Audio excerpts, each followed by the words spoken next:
Friends, आप सब कैसे हैं। प्रीति इनसाइट एकेडमी में आप सबका स्वागत है। आप सब रीट की तैयारी में आई होप बहुत अच्छे से लगे होंगे और इस तैयारी को और बेहतर बनाने के लिए मैं कुछ इंग्लिश के क्वेश्चंस लेके आई हूँ। चलिए देखते हैं कि कैसे क्वेश्चंस इंग्लिश में आते हैं। ये हमारी लैंग्वेज 2 होती है।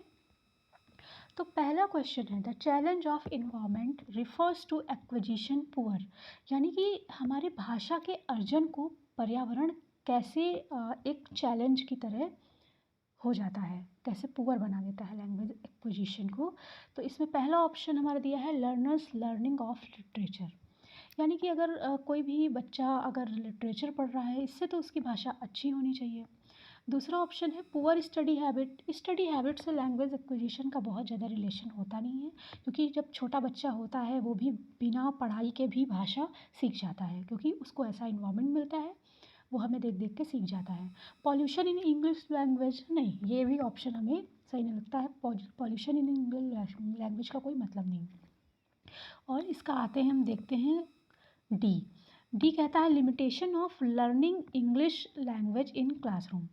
अच्छा, अगर हम किसी क्लासरूम में बच्चे को जब भाषा सिखाएंगे, इंग्लिश लैंग्वेज सिखाएंगे, तो अगर हम एक लिमिटेशन में सिखाएंगे, उसमें हम उसको बहुत ज़्यादा डाइवर्जेंट थिंकिंग के लिए नहीं उसको हम मोटिवेट करेंगे, तो ये उसकी लैंग्वेज एक्विजिशन को पुअर बना सकता है। तो इसमें यहाँ पे जो ऑप्शन है वो होगा 4।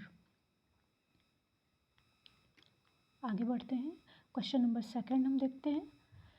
One of the main barrier to listening skill is, यानी कि हमारे सुनने में मेन बैरियर क्या होता है, मेन अवरोध क्या होता है जो हमारे सुनने में बाधा उत्पन्न कर सकता है, वो क्या होता है। तो देखते हैं time and time. Time and time नहीं, समय नहीं होता है, समय नहीं होता है, समय से कोई उसमें लेना देना नहीं है, समय और उसका। फिर बैरिकेड्स ऑफ क्लास, अगर क्लास में कुछ अवरोधात्मक चीज़ें हैं, हम लिमिट कर दे रहे हैं, ये भी लिसनिंग स्किल को ये भी नहीं वो करता है, लिमिटेट करता है। तीसरा है लर्नर्स प्रीजुडिस। हाँ, ये हो सकता है, क्योंकि अगर बच्चे में कोई प्रॉब्लम है, कोई समस्या है, तो ये उसके सुनने में बाधा उत्पन्न कर सकता है। चौथा ऑप्शन है अनस्कैट ईयर, नहीं, ये भी नहीं। ये इसका आंसर होगा, जो हमें सबसे प्रॉपर लग रहा है इसका आंसर, वो है learners prejudice.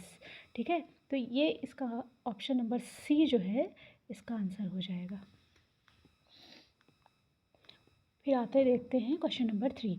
Remedial language teaching is mean for developments of, यानी कि जो रिमेडियल लैंग्वेज है, remedial language teaching is mean for development, मतलब बच्चे के विकास के लिए जो हम भाषा को उपचार की तरह प्रयोग करेंगे, वो क्या, उसका क्या मतलब होता है। तो हम यहाँ पे देखेंगे ये कि इसके ऑप्शंस क्या हैं। ऑप्शन नंबर ए है particular skill left by regular teaching. Particular skills जो हैं, रेगुलर टीचिंग, ये डेवलपमेंट में रिमेडियल लैंग्वेज नहीं होगी, नो, ये ऑप्शन नहीं सही है, निगेटिव लग रहा है। Areas left by regular teaching, no, ये भी नहीं। फिर क्या है, limitation of class size,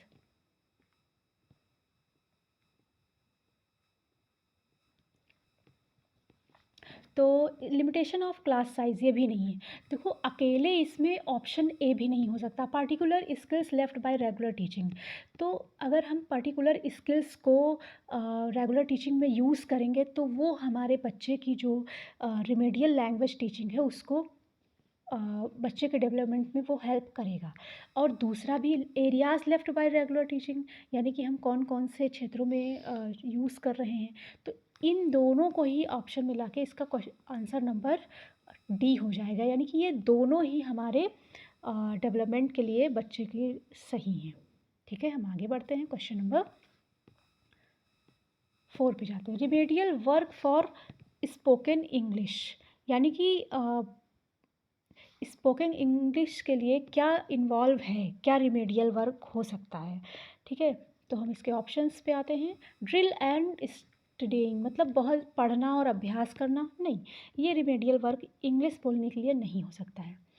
revision drill, situational communicative practice and reviewing, ये ऑप्शन मुझे थोड़ा सा पॉजिटिव लग रहा है, इसको हम थोड़ा पॉजिटिव पे जाएंगे।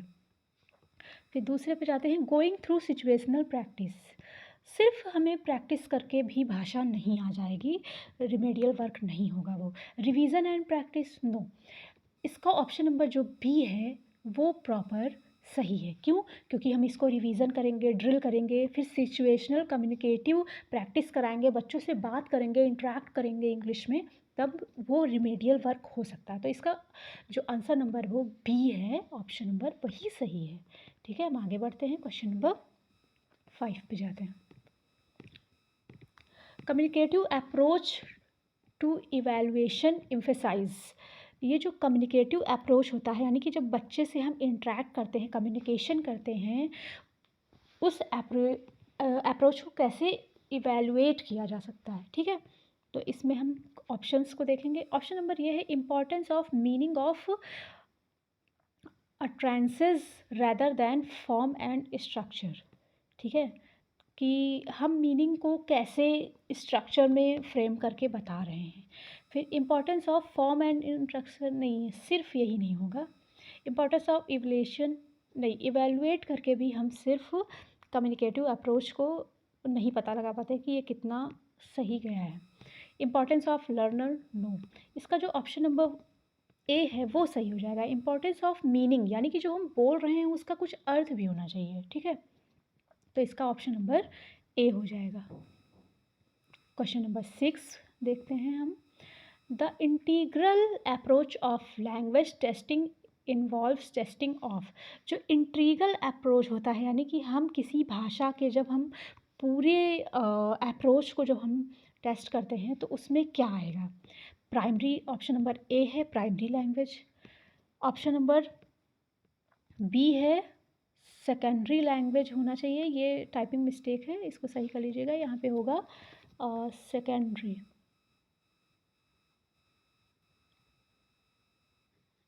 ठीक है, फिर आगे बढ़ते हैं। D language, no. Language in context, no. इसका आंसर हम फिर से एक बार क्वेश्चन को अच्छे से देखेंगे। The integral approach of language testing involves testing of, तो ये होगा लैंग्वेज इन कॉन्टेक्स्ट। इसका आंसर हो जाएगा language in context. Question number 7 पे आते हैं हम।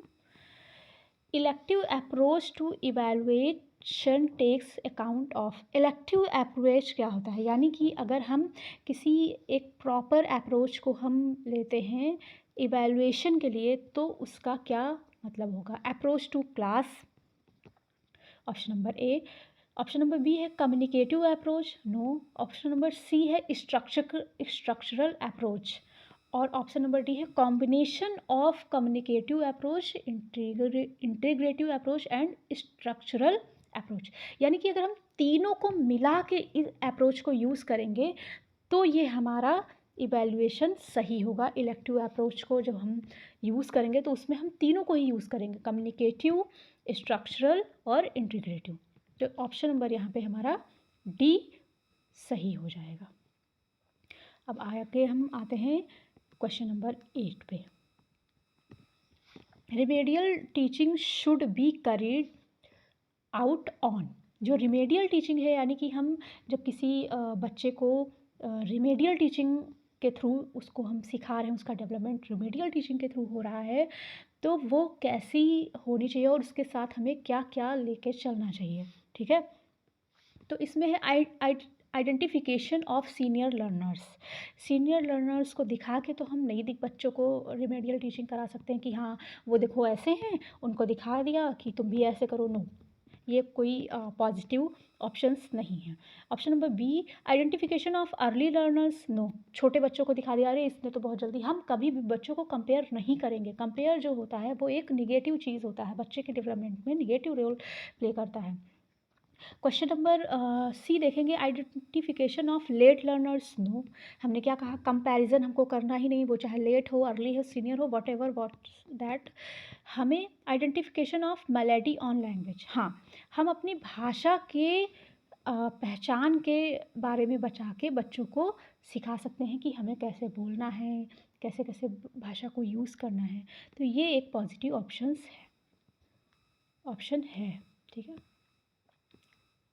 फिर ऑप्शन नंबर डी सही था। फिर हम आएंगे क्वेश्चन नंबर 9 पे। During preparation of text paper teacher takes care of item development according to. During preparation of text paper, अगर हम बच्चे का टेक्स्ट पेपर बना रहे हैं तो टीचर्स को किन किन बातों का ध्यान रखना चाहिए डेवलपमेंट के कॉन्टेक्स्ट में, ठीक है, डेवलपमेंट के अकॉर्डिंग। तो इसमें क्या क्या होना चाहिए? Nominated evaluator, no, nominated evaluator नहीं होना चाहिए। ऑप्शन नंबर ए जो है हमारा ये सही नहीं है। इंस्ट्रक्शनल ऑब्जेक्टिव्स, नहीं, हमें इंस्ट्रक्शंस देने ही नहीं होते हैं, ठीक है।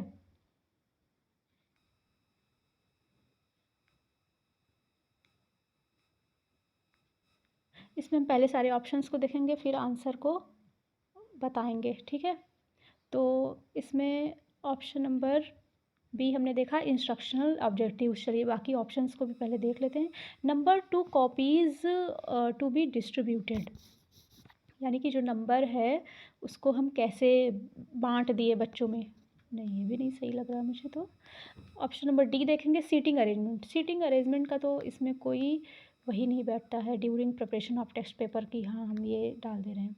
तो इसमें जो होगा इंस्ट्रक्शनल ऑब्जेक्टिव्स जो होंगे हमारा, इनको यूज़ करके हम जब पेपर को बनाएंगे टेक्स्ट पेपर को, तो उसमें हम डेवलपमेंट में इंस्ट्रक्शनल ऑब्जेक्टिव्स को यूज़ कर सकते हैं, ठीक है। तो इसमें हमारा ऑप्शन नंबर बी जो है, बी वो सही हो जाएगा, ठीक है। आगे बढ़ते हैं। फिर क्वेश्चन नंबर 10 हमारा कह रहा है कि in remedial teaching concentration on troubles spot is best done by, यानी कि रिमेडियल टीचिंग में जो कॉन्सेंट्रेशन ट्रबल में बच्चे होते हैं उनको हम कैसे सही कर सकते हैं, ठीक है।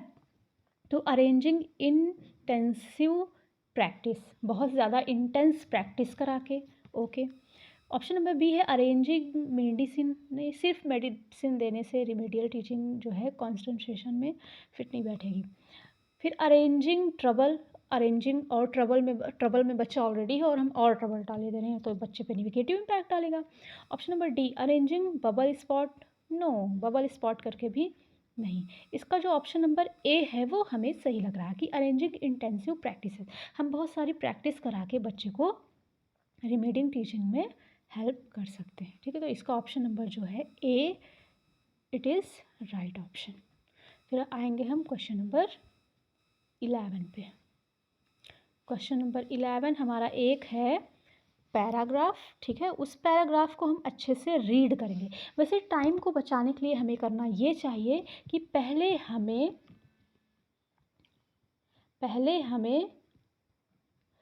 हमें अच्छे से पैरा को पढ़ना होगा। तो पहले हम पढ़ेंगे पैराग्राफ, ठीक है। पैराग्राफ है पैट्रियोटिज्म और love for one's country is one of the noblest sentiments of a man, ठीक है। अपने देश को प्यार करना एक नॉर्मल, अच्छे आदर्श व्यक्ति का एक आदर्श विचार होता है कि हमें अपने देश की जो है, देश से प्यार करना चाहिए। फिर it is love that comes from one's gratefulness, ठीक है। फिर to the land where one is born, मतलब जहाँ पे वो पैदा हुआ, जहाँ पे वो, जिस कंट्री ने उसको सब कुछ दिया, everything that makes life worth living, food सब कुछ दिया, खाना दिया, कपड़े दिए, शेल्टर दिया, फैमिलीज़ दी, फ्रेंड्स दे। तो उस धरती से हमें बहुत प्यार होता है। जैसे कि हमें अपने भारत देश से बहुत ज़्यादा प्यार है क्योंकि हम यहाँ पैदा हुए हैं, हमें हमारे फ्रीडम फाइटर्स ने आज़ादी दी है, हमें फंडामेंटल राइट्स दिए हैं, तो हमें अपने देश से प्यार होना चाहिए, ठीक है।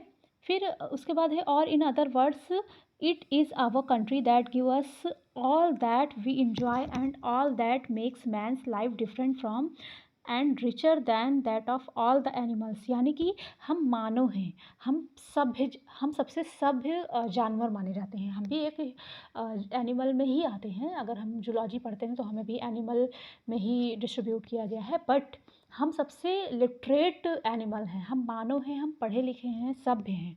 तो हमें हमें हमारे देश की इन सारी चीज़ों ने ही, जो हमें मिला है खाना कपड़ा, ये सारी चीज़ों ने ही हमें एक सभ्य मानव बनाया है। तो हमें अपने देश से बहुत प्यार होता है, ठीक है। That of all the animals, सभी एनिमल्स से बड़े। That is why patriotic feeling are natural to man. इसीलिए जो ये हमारी देशभक्ति की जो भावना है वो हमारे अंदर जो होती है वो प्राकृतिक रूप से है, नैसर्गिक है, ये नेचुरल है, ठीक है। तो हमारा ये जो है पैरा, ये हमने पढ़ा है। अब हम आगे आते हैं, क्वेश्चन देखते हैं। तो हम पहले, वैसे टाइम बचाने के लिए हम ये भी कर सकते हैं कि पहले क्वेश्चन पढ़ लें, फिर पैरा पढ़ें और उसके बाद आंसर दे दें। इससे हमारा टाइम जो होता है थोड़ा कम लगता है। ये आप टाइम को बचाने में यूज़ कर सकते हैं। लेकिन हमने आपको पैरा इसलिए समझा दिया ताकि आपको पहले पता चल जाए कि इस पैराग्राफ में किस कॉन्टेक्स्ट में बातें कही गई हैं, ठीक है। तो क्वेश्चन पढ़ते हैं। क्वेश्चन नंबर 11 कह रहा है, which one of the following is the most appropriate title for the passage. अच्छा, अब इस टाइटल को आपने पढ़ा, इसमें क्या था? इसमें जो सेंटर में जो बात थी वो क्या थी? पैट्रियोटिज़म था, पैट्रियोटिक फीलिंग थी। तो इसको हम क्या बोलेंगे, इसको हम क्या टाइटल देंगे इस पैराग्राफ को? चलिए ऑप्शंस देते हैं। पहला है पैट्रियोटिज़म, यानी कि देशभक्ति। दूसरा है लव फॉर द कंट्री, नहीं। नॉबलेस्ट सेंटिमेंट, नहीं। नॉबलेस्ट सेंटिमेंट और भी सारे होते हैं, ठीक है। जैसे कि कंट्री के लिए ना हो के अपने मम्मी पापा के लिए प्यार होना, या किसी और चीज़ के लिए प्यार होना, अपने पैशन, अपने काम के प्रति प्यार होना, ये नॉबलेस्ट सेंटिमेंट हैं, अलग अलग चीज़ों में हो सकते हैं। तो ये पैराग्राफ पे फिट नहीं बैठता। फिर पैट्रियोटिक फीलिंग, नो, सिर्फ भावना नहीं। इसमें जो सबसे प्रॉपर सही ऑप्शन लग रहा है वो है ए, ठीक है। पैट्रियोटिज़म, देशभक्ति, इस पैरा को हम पैट्रियोटिज़म नाम दे सकते हैं, ठीक है। आगे बढ़ते हैं। क्वेश्चन नंबर, इसी पैराग्राफ का क्वेश्चन नंबर 12, ठीक है। तो आते हैं, इन the above paragraph in other words indicates, यानी कि ऊपर का जो पैराग्राफ है इन अदर वर्ड्स, जैसे हम कभी किसी सेंटेंस को बोले तो जैसे हमको लगा कि वो सेंटेंस सामने वाला नहीं समझ, तो हम उसको एक्सप्लेन करते हैं। In other words we want to say that this and this, तो हम क्या करते हैं, उसको सिंप्लीफाई करते हैं। तो इसके ऑप्शंस में क्या सही होगा? इन अदर वर्ड्स किस चीज़ को इंडिकेट करता है?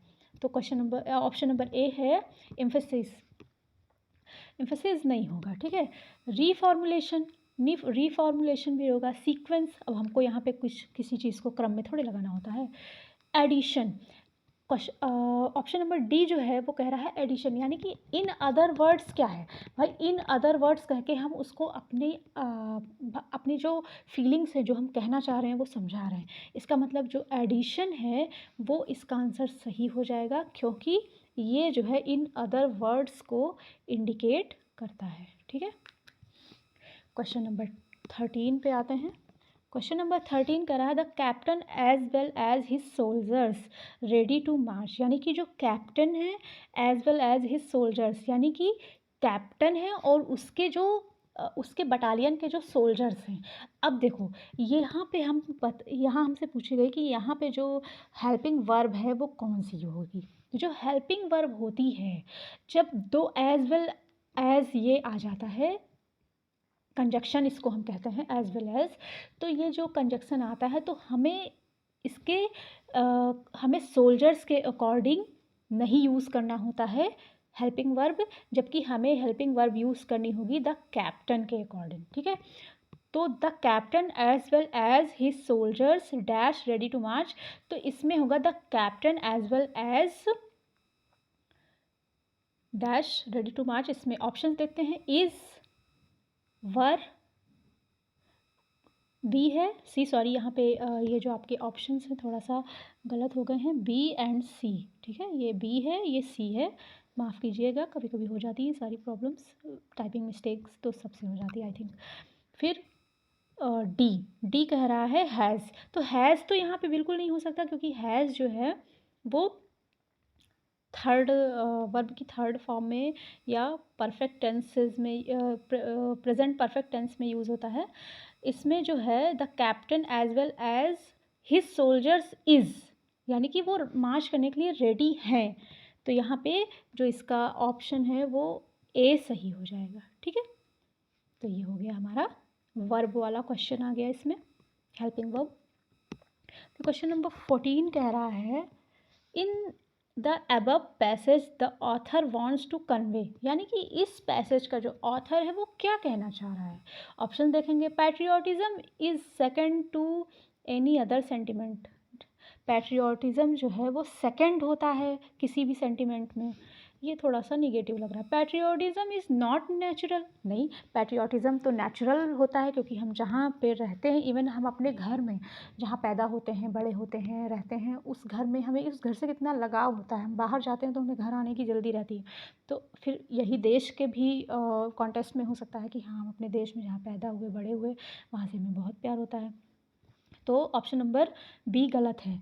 ऑप्शन नंबर सी है, one must be patriotic to an accent, मतलब किसी भी एक्सेंट के लिए किसी को भी पैट्रियोटिक होना चाहिए। ये भी ऑप्शन बहुत प्रॉपर नहीं लग रहा है, मुझे फिट नहीं बैठ रहा है। One should be grateful to the land where one is born, बिल्कुल। पैट्रियोटिज्म यहाँ पे ऑथर यही कहना चाह रहा है कि जहाँ पे हम पैदा हुए हैं, जिस गांव, जिस देश, जिस धरती पर हम पैदा हुए हैं, उसे हमें महान बनाना चाहिए, उससे हमें अपनी ज़िंदगी में सबसे ज़्यादा प्रायोरिटी देनी चाहिए। तो यहाँ पे जो ऑप्शन नंबर डी है, this is right option. Okay, आगे बढ़ते हैं। Question number 15। क्वेश्चन नंबर 15 कह रहा है, people who buy stocks are no different from people who bet on horse racing, यानी कि पीपल जो स्टॉक्स को खरीदते हैं और पीपल जो हॉर्स रेसिंग में बेट लगाते हैं, they both risk their money with little chance of making a big profit. वो दोनों जो अपना पैसा है वो रिस्क पे ही लगाते हैं, ठीक है। बहुत बड़ा फ़ायदा हो सकता है, बहुत बड़ा नुकसान भी हो सकता है। एबव लाइन्स कंटेंस, ये ऊपर की जो लाइन है वो क्या कहना चाह रही है, क्या इसमें है। तो इसमें होगा the fallacy of hasty generalisation. तो हैस्टी जनरलाइजेशन तो इसमें नहीं कह सकते हैं। आगे का ऑप्शन पढ़ते हैं, option number B, the fallacy of false analogy. हाँ, ये हो सकता है। हम आगे बढ़ते हैं, आगे का ऑप्शन भी देखते हैं। द फैलेसी ऑफ कंपोजिशन नहीं हो सकता। द फैलेसी ऑफ एक्विवोकेशन, ये भी नहीं। तो इसमें जो हमें सही सबसे लग रहा है, the fallacy of false analogy, यानी कि फॉल्स एनालॉजी, अगर हम पैसा लगा रहे हैं तो हमें प्रॉफिट भी हो सकता है और रिस्क भी हो सकता है कि हमें बहुत बड़ा फ़ायदा ना हो कि हमारा लॉस हो जाए। तो इसका जो ऑप्शन नंबर बी है, this is right option. Okay, आगे बढ़ते हैं। क्वेश्चन नंबर 16 कह रहा है, what two words are typically used in construction of a simile, यानी कि जो सिमली होते हैं उसमें सिमली में एक वो होता है फिगर ऑफ स्पीच, यानी कि जो हिंदी में मुहावरे वगैरह होते हैं वो इंग्लिश में फिगर ऑफ स्पीच होते हैं, सॉरी। तो इसके मतलब सिम्बली में जब दो वर्ड्स ऐसे कौन से होते हैं जो कंस्ट्रक्शन के लिए यूज़ किए जाते हैं, यानी कि सेंटेंस कंस्ट्रक्शन में यूज़ होते हैं, ठीक है। तो सिमिली मतलब होता है कि हम किसी चीज़ को किसी के समान बता दें, ठीक है। तो ऑप्शंस देखते हैं। पहला है फॉर, अगेंस्ट। सिमिली, अब सिमिली बता रहे हैं, सिमिली वर्ड यूज़ कर रहे हैं और अगेंस्ट, ये तो बिल्कुल नहीं हो सकता है। आगे बढ़ते हैं।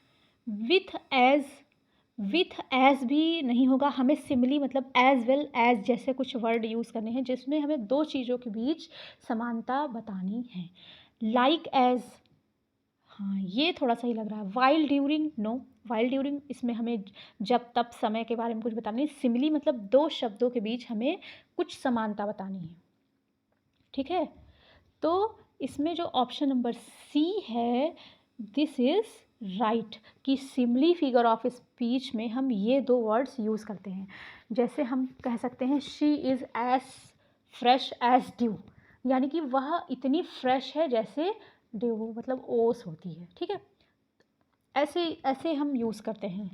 तो हम ऐसे भी कहते हैं शी इज़ लाइक फ्लावर, यानी कि वह एक फूल जैसी बच्ची है, ऐसे कहते नहीं तारीफ़ों में।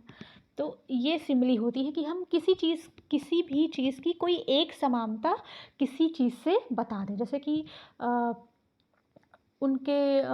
उसका जो चेहरा है वो मून जैसा है, like moon, her face is like moon. तो ये सिमिली में यूज़ होता है, ये एक मुहावरे टाइप की चीज़ें होती हैं। ठीक है, आगे बढ़ते हैं। फिर अगला क्वेश्चन है, ये क्वेश्चन नंबर 17 है, सॉरी यहाँ पे लिखा है 77, ये थोड़ा सा गलती हो गई, टाइपिंग मिस्टेक, माफ़ी। तो इसमें हम पढ़ते हैं क्वेश्चन नंबर 17 में कि which of the following lines contains an example of assonance. Assonance का कौन सा एग्जाम्पल इसमें है? तो पहले हम ऑप्शंस को देखेंगे। तो इसमें ऑप्शन नंबर है the sleet streaked her sneakers. तो स्नीकर्स मतलब जूते होते हैं, तो उसने अपने जूतों को स्ट्रीक किया। ठीक है। क्वेश्चन ऑप्शन नंबर बी है the angry dog barked loudly. Angry dog मतलब गुस्से में कुत्ता बहुत तेज से बार्क किया, यानी कि भौंका। ये भी नहीं। फिर इसमें है ऑप्शन नंबर सी जो है वो कह रहा है the clown caught the kid before the fill. मतलब बच्चों के गिरने से पहले बचा लिया उसने। फिर ऑप्शन नंबर डी है this is how the world goes. मतलब ये इसका तो अब ऐसे दुनिया चल रही है, इस तरह से दुनिया चल रही है। तो हम आएंगे वापस। तो इसमें जो ये है option number A the sleet streaked her sneakers. तो इसमें जो है एजोनेंस का वो एग्जाम्पल है। ठीक है, तो इसमें ऑप्शन नंबर ए जो है वो सही हो जाएगा। फिर हम आते हैं क्वेश्चन नंबर 18 पे। ठीक है, what device is present in the line the wind whistled a high and lonesome tune. यानी कि जो हवा है वो विसल कर रही है हाई और लोनसम ट्यून में। तो इसमें कौन सा ऑप्शन हमारा सही होगा? आते हैं, देखते हैं ऑप्शंस को। ऑप्शन नंबर ए है आयरनी। आयरनी ये तो नहीं है, ऐसा तो नहीं लगेगा। फिर पर्सोनिफिकेशन, इसमें जो द वाइंड है इसमें क्या बताया गया है? भाई हवा क्या है? हवा एक निर्जीव चीज़ है ना। तो इसमें हमने वाइंड को एक नाउन की तरह यूज़ किया। ठीक है, नाउन मतलब व्यक्ति बना दिया उसको। फिर मेटाफर में ये होता ही नहीं। मेटाफर भी ये सब फिगर ऑफ स्पीच आप पढ़ रहे हैं, ये सब फिगर ऑफ स्पीच है। ठीक है। फिर ऑप्शन नंबर डी है एलिट्रेशन। एलिट्रेशन भी नहीं। इसका जो अब आपको फिर से पढ़िए sentence the wind whistled a high and lonesome tune. यानी कि जो हवा है वो विसल कर रही है एक हाई और लोनसम ट्यून में। तो इसमें हमने वाइंड को जो है पर्सोनिफाई कर दिया है। पर्सोनिफाई मतलब होता है व्यक्तिकरण कर देना। ठीक है, तो इसमें ऑप्शन नंबर जो बी है दिस इज़ राइट ऑप्शन। ये फिगर ऑफ स्पीच है, आप एक बार देख लीजिएगा फिगर ऑफ स्पीच से। देखिए काफ़ी क्वेश्चन, ये PYQs हैं, काफ़ी क्वेश्चन आए हुए हैं, तो फिगर ऑफ स्पीच आप पढ़ लीजिएगा। फिर द सेंटेंस क्वेश्चन नंबर 19 के बारे में देखेंगे। The sentence the lazy lizard longed near the lake is example of. Lazy lizard, यार छिपकलियाँ तो मुझे बहुत डरावनी लगती हैं। मैं तो छिपकली से बहुत डरती हूँ, नाम सुन के ही कपकपी आ जाती है। आप सब भी पता नहीं कौन नहीं डरता, लेकिन मैं तो भैया बहुत डरती हूँ। चलिए देखते हैं इसमें कौन सा ऑप्शन सही है। तो क्वेश्चन नंबर जो 19 है the sentence the lazy lizard long near the lake is example of किस चीज़, कौन सा फिगर ऑफ स्पीच इसमें है? ठीक है, तो मेटाफर नहीं होगा, मैंने बताया। एलिट्रेशन, हाइपरबोल तब होता है जब चीज़ों को बहुत बढ़ा चढ़ा के बता दिया जाए, राई का पहाड़ बना दिया जाए, तब हाइपरबोल होता है। ठीक है। फिर पैराडॉक्स, ना पैराडॉक्स भी नहीं होगा। इसमें जो ऑप्शन नंबर बी है वो एलिट्रेशन, यानी कि एक एलिट्रेशन का एग्जाम्पल हमें यहाँ पे दिया गया है the lazy lizard long near the lake. तो इसका ऑप्शन नंबर बी जो है वो राइट हो जाएगा। फिर आते हैं, हम देखते हैं option number question number 20। He said he reconsider his decision. उसने कहा कि वो अपने विचार को फिर से सोचेगा, अपने विचार के बारे में फिर से सोचेगा। तो इसमें कौन सा जो फिल इन द ब्लैंक्स है वो भरा जाएगा?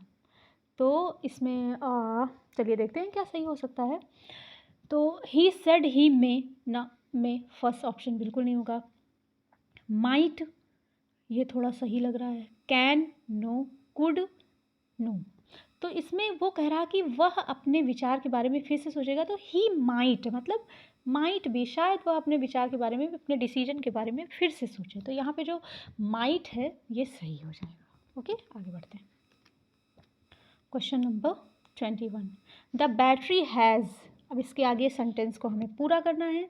तो द बैटरी हैज़ केम, अब आप ये देखिए कि इसमें लगी है हैज़ और इसमें लगी है वर्ब की सेकंड फॉर्म, जो कि कभी नहीं हो सकता।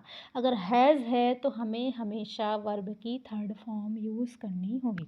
ठीक है, तो ये तो पहले ही गलत हो गया, ऑप्शन नंबर ए।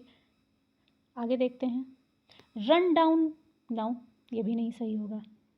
ठीक है, अब the battery has run down, ये तो दौड़ भी रही है और डाउन भी हो गई, ऐसा कैसे पॉसिबल? मतलब आप दौड़ भी रहे हैं, आप में शक्ति भी नहीं चलने की, गिर पड़ेंगे तुरंत, ये भी गलत लग रहा है। गोन डाउन, गॉन वर्ड बैटरी के लिए तो नहीं यूज़ करेंगे आई थिंक। ठीक है, सी होगा ये ऑप्शन, सॉरी यहाँ पे ऑप्शंस का मिस्टेक हो गया है, ये बी है, ये सी है। ठीक है, गॉन डाउन, ये इस पे हम कंसीडर कर सकते हैं। रैन डाउन, रैन डाउन भी नहीं होगा, हैज़ के साथ कभी भी सेकंड फॉर्म नहीं लगती, I have tell already that. तो मैं आपको बताऊंगी कि यहाँ पे ऑप्शन नंबर जो बी है, सॉरी सी, ऑप्शन यहाँ पे मिस्टेक था, ऑप्शन नंबर जो सी है this is right option. Okay, तो गॉन डाउन होगा, the battery has gone down, has gone क्या होता है, we went gone, sorry go went gone होता है, गो की जो थर्ड फॉर्म होती है वो गॉन होती है, सेकंड फॉर्म वेंट होती है। तो हैज़ के साथ थर्ड फॉर्म लगेगी तो यहाँ पे गॉन डाउन हो जाएगा। आगे बढ़ते हैं, क्वेश्चन नंबर 22, फिर होगा कोशल सोनेट इज़, कोशल सोनेट क्या होता है? फिर इसके ऑप्शंस देखेंगे। इसके ऑप्शन है 14 लाइन पोएम, 14 लाइन की पोएम है। 10.5 लाइन पोएम, यानी कि 10.5 लाइन की पोएम है। ठीक है, दूसरा है 13 लाइन पोएम, 13 लाइन की पोएम है। 18.5 नो, तो इसका जो ऑप्शन है वो 10.5 लाइन पोएम है। ये सिलेबस में होगा, ये रीड की कोई किताब होगी वहाँ की, उसका सिलेबस का होगा। तो ये कोशल सोनेट है, ये 10.5 लाइन की पोएम है, ये याद रखिएगा। अब इसमें तो कुछ समझने वाला नहीं है, तो आपको याद करना पड़ेगा कि जो कोशल सोनेट पोएम है वो 10.5 लाइन की पोएम है। ठीक है, आगे बढ़ते हैं, question number 23, a lament for the dead is a feature of, तो a lament for the dead is a feature of क्या है ये? ठीक है, किस चीज़ का फीचर है? तो हम इसके ऑप्शन देखेंगे, ओड, एलिजी, सनेट, ड्रामा। तो ये भी स्टैंडर्ड बुक की ही चीज़ें हैं। तो यहाँ पे a lament for the dead is feature of elegy. ठीक है, एलिजी, इसका जो ऑप्शन है वो सही होगा आपका एलिजी, यानी कि B.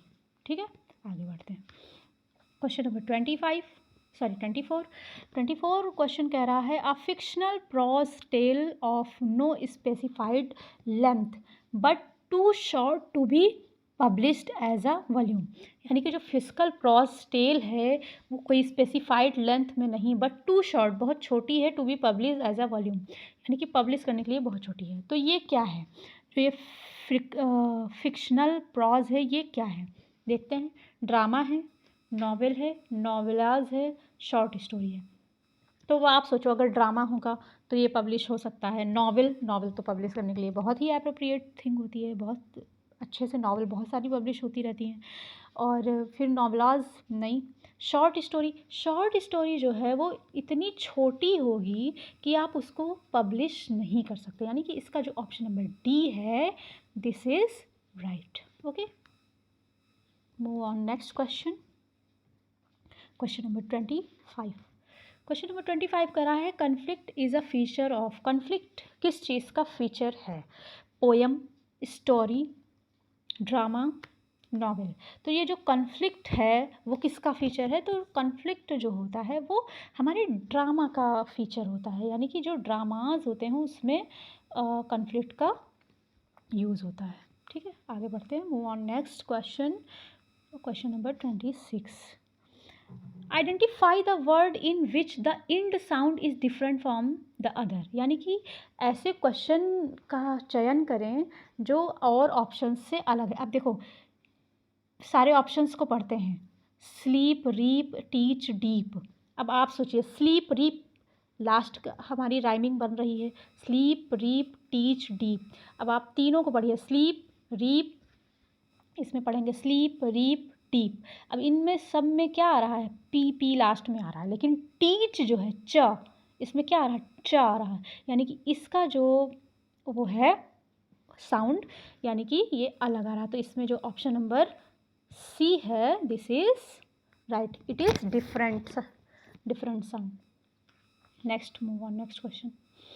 Principle of linking with life in teaching of English involves, यानी कि क्वेश्चन नंबर जो 27 है वो क्या कह रहा है, principle of linking with life, यानी कि जो हमारे जीवन को किसी चीज़ को जोड़ने के सिद्धांत हैं इन टीचिंग ऑफ इंग्लिश में उनको कैसे इन्वॉल्व कर सकते हैं। यूज़ ऑफ वर्ड स्ट्रक्चर्स का यूज़ करके, यूज़ ऑफ सिमेंटिक इसमें यूज़ नहीं कर सकते। Use of building structures in daily life, building structures को यूज़ करेंगे तो कैसे।